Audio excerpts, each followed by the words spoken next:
Blessings, daughters of the Most High God. I just want to greet you. Um, I haven't been on here for some time. I've just promised myself each and every time that I would come on, and I've just been feeling it pressing to actually do the YouTube channel at a full time um, on full-time basis. I've been on my other social media platforms for ministry, um, but I feel like the Lord has been pressing for some time now. I'm not talking about days or weeks, but for some time that I should come on here uh, full time and also share my story. I'm going to share a part of my testimony. I have some testimonies here, and I'm going to just um, share them in increments. So I really hope this would really be effective and that God will be shown in this. Um, just to let you know who God is. And um, so sorry, there's a fruit fly here. Anyhow, so I just wanted to go back into, how can I say, let me see, which one am I going to start with? And so I'm going to start with back in 2000 and, uh, hmm, Jesus, you've laid something on my heart, Lord. And I'm trying not to go with that one. And I'm just going to be obedient and just tell us about my testimony of meeting a gentleman in Ghana. And this happened in 2000, at about 2007, to be precise, at about 2007, uh, I met someone. You know, I was at a point in my life that I felt like I'm ready to meet someone and that I've waited long enough on the Lord and I just had to go ahead and help him, right? So, I'm not saying that in a disrespectful way, but that I just felt like I would like to have someone in my life. And so in 2007, I decided to, I believe it was 2007 because we spoke to each other for a good few years before. Um, and I'll tell you that in a bit. So, uh, went online and I met a gentleman, met a few couple of people, and you know, just ones that just you just knew that they were scammers off the bat. And I decided that I would jump on a few dating sites, and I was more looking for a West African, you know, um, um, guy, because growing up, I actually grew up with uh, Ghanaians and Nigerians, and I just love and embrace the culture. And ended up that I started to go to an African church when I got saved, and my heart is just for um, the African culture. As going back to us as when I was a child, I used to watch what they used to show on TV, that the children were starving and all of that. And I couldn't eat. I could not eat whenever my mom gave me my dinner. And I used to say, God, I had a little prayer in my heart that I'm going to go to Africa. I'm going to go and help some single mummies. Never knew I would have been a single mom, but I'm going to go to Africa. I'm going to help single moms and their children. And so, um, speeding up back to where I was before, and do forgive me because I'm just like a little bit nervous. But um, finally meeting this one particular guy, there was actually two people I was talking to, two gentlemen. They were both in Ghana. One was in Accra. The other one was in um, what's that place called? I believe it was Tema. And we spoke, you know, one was more like, he was more like a friend. We spoke um, maybe like once or twice a week, but he was more like a friend. He was more like, okay, well, if you give me a chance, Sandra. But I was just like, we're just friends or whatever.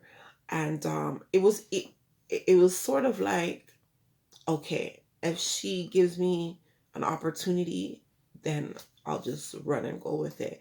But if she doesn't, that's okay too. So it was like a little in and out of you know, it was just like in and out. But in my mind, I just knew that he had somebody. So it was like I wasn't really looking for anything to come out of that. Anyway, so the other guy I started talking to, um, it was more my type. And so I was more drawn to him. And we spoke every day. Like, man, I remember those days, it was like calling cards, right? Like, now you can just top up on a phone line or whatever and call Africa or any other international country. But those days, it was like, I would drive myself 5 o'clock in the morning just to go and buy a card to call this guy.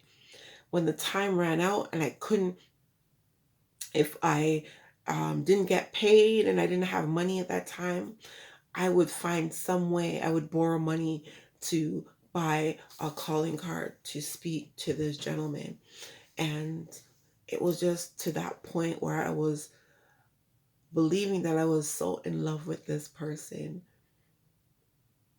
and that he had my heart, which he really did. He did have my heart. But in it all, like I said, I found myself calling this person. Um, how many times a day, falling asleep on the phone with this person, you know, um, being up at all hours with this person, finding space within my day, going to work, calling him on the phone, going to work, calling him, taking time out of work on my lunch breaks, um, on my lunch break and my breaks, calling this person. So I was like, am I really obsessed with this person? But it wasn't an obsession.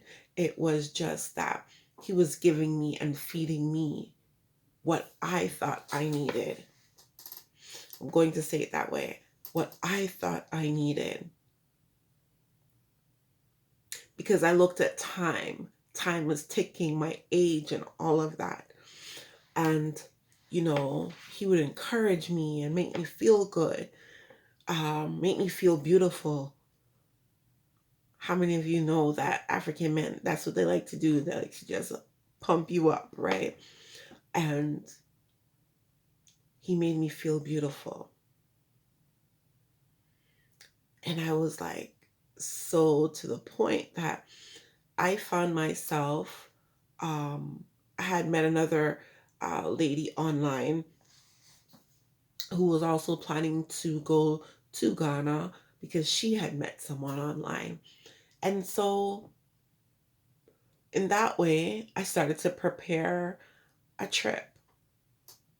And he'd always ask me, Queensy, when are you coming? Queensy, when are you coming?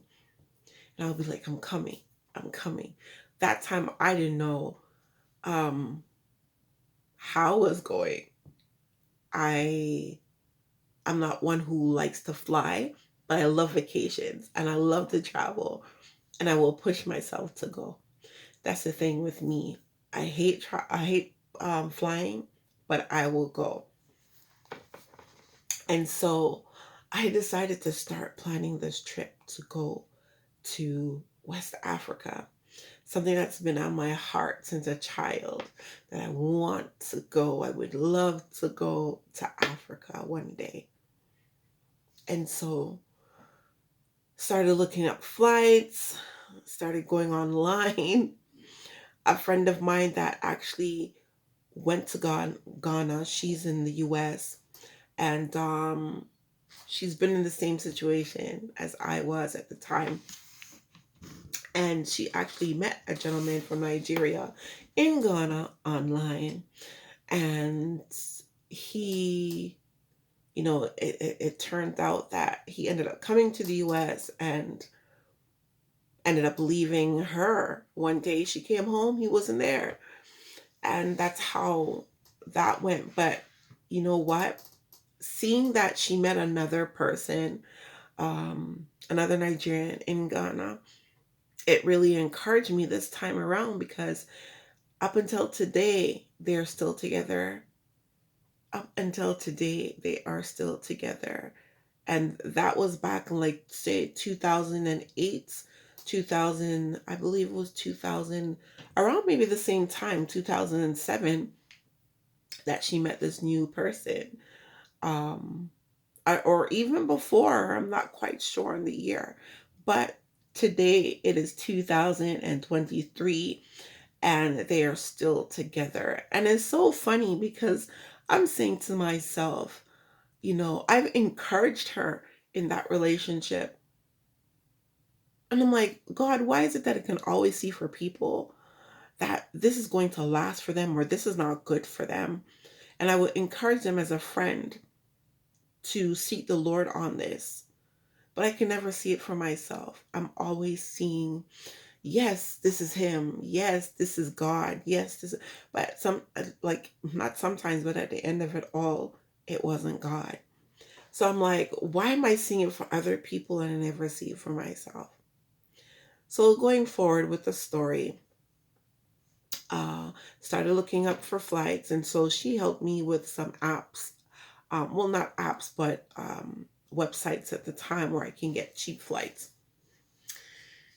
And I remember just, you know, just how can I say it? The adrenaline that ran through me that I'm going to Africa, I'm going to meet this guy and possibly marry him. So um,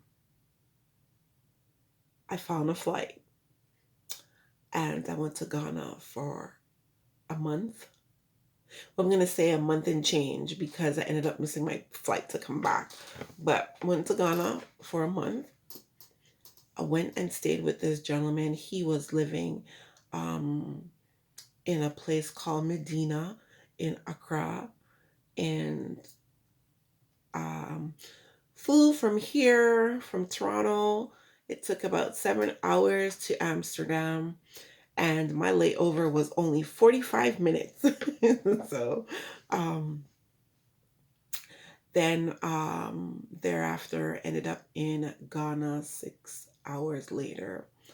And so meeting this gentleman at first, I thought this was it. I thought, um, God had truly blessed me to meet this guy, because everything online was that he's a man of God. He, um, that he was a Christian, born again Christian. Farthest from the case, I believe, because it's like that itch that was telling me, no, he's not a child of God. No, he's not my son. No. But I went against, because let me tell you, before I even mounted on a plane, I had visions the Lord showed me, and not paying attention, to seek the Lord in finding out what those visions meant. And I ended up going because I wanted this. I knew this was God. Anyway, I went, and remember, we were speaking for a good couple of years, a good amount of years. Like, say, I'm going to give it 3 years before I got to Ghana, because I went to Ghana in 2011. And I went, I had an awesome time. And I'm just hoping and praying to God that I will make it there once again. I had a very, you know what? I'm not going to say, up until this day, I couldn't tell you if he was fake. I could not tell you if he was fake. But all I can say is that I believe each and every time, um, I tried to put forward for him to come to Canada. We tried the student route. That didn't work. I tried to sponsor him myself. And the funniest thing, I'm going to tell you what happened. So I went and I stayed for a month. He treated me very well. I won't lie about that. His cousin, and he treated me very well. They took me here, they took me there, you know. They treated me well. That even I remember, um, the last day when I was coming back, we went to Labadi Beach, and oh, I was just taking my sweet time because my flight was at 11 o'clock at night. So why would I think I needed to go to the airport? Um, how many hours earlier? This was in the daytime. This was like anywhere before 2 o'clock, before three. And we went to Labadi and walked alongside the beach and spoke, and had our last moments together, and had lunch and all of that. So by the time we got to the airport, at the time we're going to the airport, and we thought that I'd have to check in at that time, the time ran past us. I'm going to say it that like that, where he had to get on a I forget what they call the motorcycle, but he had to grab the motorcycle, go to the house, grab my luggage, while his cousin and I headed to the airport. And in that, got to the airport, realized that the line that I'm supposed to check in was empty. It was closed. And so I asked a gentleman that was nearby, and he says, "Oh, is it for KLM?" And I'm like, "Yes." He's like, "The gate has already closed since 4 o'clock." I'm like, "What? But my flight isn't until 11." And he's like, "Yes, they close the gate at 4. So you need to be here like extra early." Anyway, we headed off back to the house, but I could see the way that this gentleman that I went to Ghana to see, he picked up the bags, and he was kind of aggressive. He was mad. He was angry. And I was like, why is he so angry? So I went back to the house, and he didn't speak to me, did not speak to me. His cousin took me outside and said, "Queensy, I've got, just understand, this is how he is, blah, blah, blah, blah." So I'm like, but why is he angry? Like, I just missed my flight. I should be the one that's upset. I need to possibly pay extra money to get on another flight. And so that night he didn't speak to me. In the bed, he gave his back, he turned his back to me. And I was like, why is he like this? Why is he angry? And all I can really come up with is that Maybe there was someone on their way coming there to see him. Maybe he only, allotted a particular amount of time for me to be at his place, and somebody was coming back. I just started thinking all sorts of things in my mind, because it did not make sense to me. Like, this woman just missed her flight and you're angry. You're not the one that has to pay for anything. I paid everything to come to get to Ghana. Over the years of speaking to him, I would be the one sending him money. I would be the one forking out to go and see him. I was the one forking out every time we went out for a meal. Well, there was probably one time he added some funds to it, but majority of the time it was me. I packed things to bring to him when I was going. I paid the airfare there and back. I was the one spending all this money on phone cards, right? And every day it was like something new. Something was going on with him in his life. I sent him money. There's that fruit fly. I sent him money so he can buy food sometimes. Yet he said he owned an internet cafe. I went there. How did it come across to me? Because he did say the person who no, that was his place. So he told me that his house that he lived in was owned by a German man, and that there was issues there as well. Him paying the rent, and the German man, according to him, boosting up the rent. And so it was just too much for me. Like, I was, you know, before going to Ghana, I was like, okay, this man did, we rapped together and we spoke, and I felt him out and things like that. But it's like when I actually got there was more than what I expected. So I said, okay, so you have a decision to make. And because I loved him, I ended up marrying this guy before I left. Now, there's a procedure in getting married in Ghana. And the procedure is that you need to be in the country for a certain amount of days before you can get married.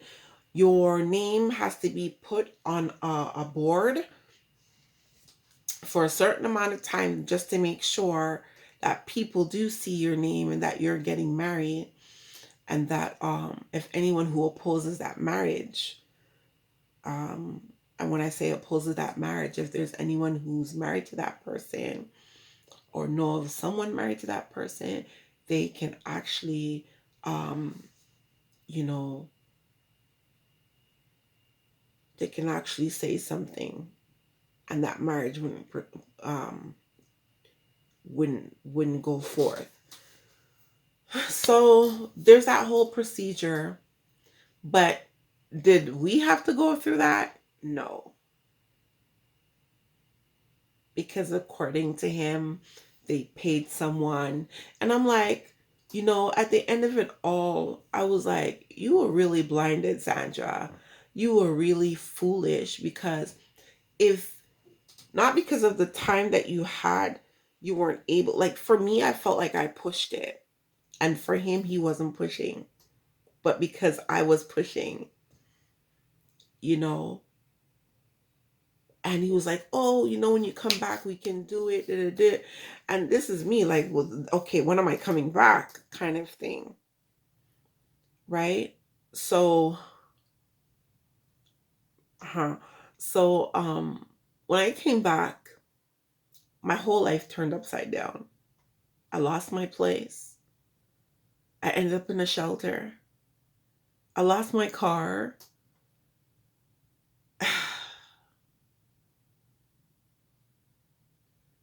So my life turned upside down. And in all of this, I'm like, okay, God, I felt like it was you saying that I should go. Now I'm back. And in some cases, things like that do happen and God is involved. But for me, I'm going to tell you, so trying to start up again and get the hours at work, it just was not happening.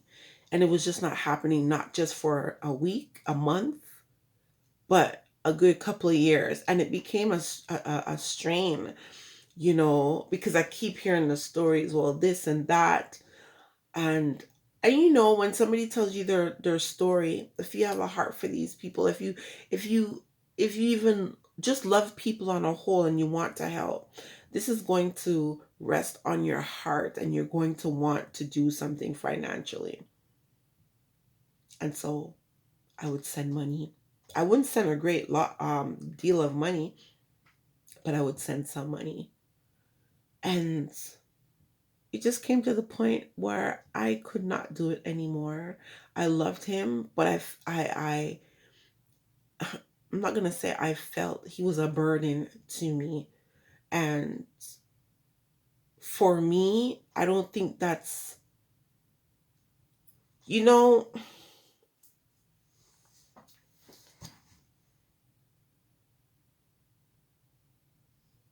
there are people that you can help, but when it becomes an everyday regular thing, I mean, you used to say, you know what, Queensy, I know it's hard on you as well, and this, da da da da da, but I would still send. And you have those people. You have those people that will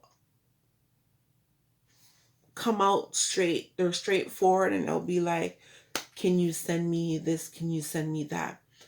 But then you have those other people. What they do is that they tell you their struggles. They tell you what they're going through, expecting you to send, but making it look like they're not asking you. And that was my case. And I was just so tired of it. Yes, I thought I was in love with him. Yes, I thought this was God. And yes, I thought he was a man of God. And I'm telling you, for those days that I was in Accra, that I was there in Ghana, not once did we go to church service. So that just showed me, you know, and just some other little things that I'd find around the house. Because when you get that urge, it's like start searching kind of thing, and I'm like, no, I can't do that. Like, I can't live my life like that. And so one day when he was going through a hardship, according to him again, sorry, let me get a drink of water.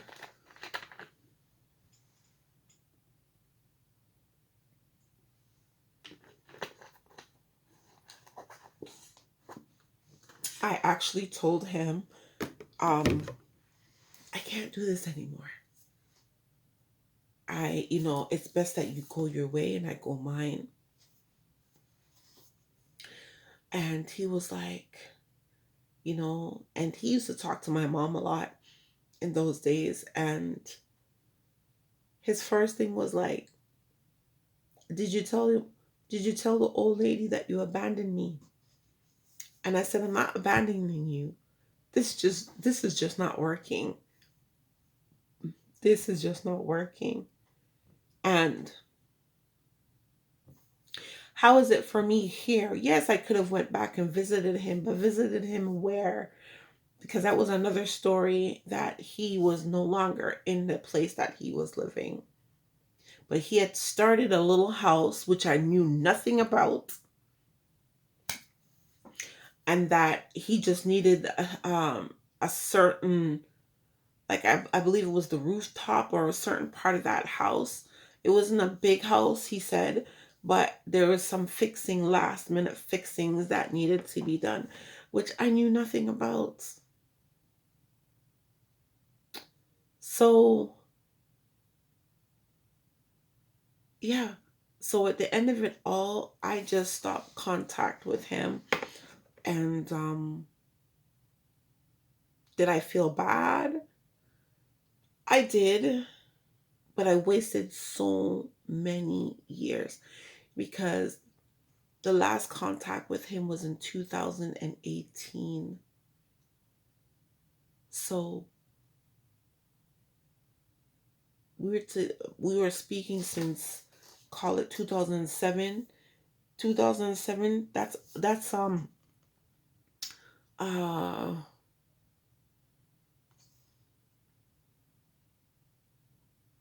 that's 17 years. Is that 17 years?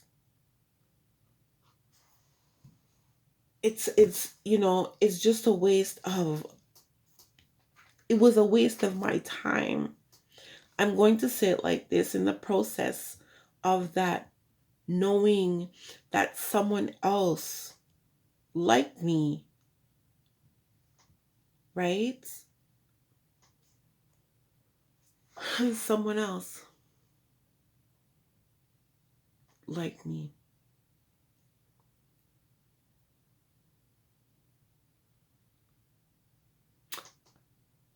Someone else liked me. Hmm.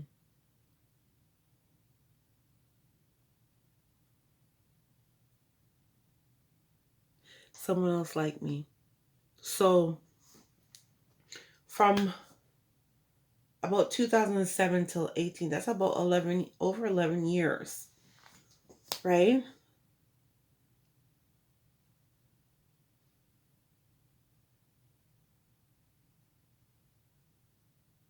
That's like 11 years.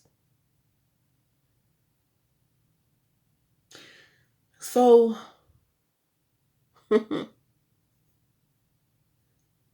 my whole reason of telling us this story, I just wanted to get it out there. Um, as women, we have to be so careful when it comes to relationships because there are people that come into your life with their own agendas. And after that happened, of course, others came, and it was just not of God. Others even came and with that whole agenda, and I was like, no, you're too young. And I can say that, I stayed in contact with someone, and that whole person's agenda was just to get married to someone. And now that they found their way out of their country, presently now all communication has been stopped from that person. So it just goes to show that, as women, we open up our hearts so much to people, you know and I've said to the Lord, this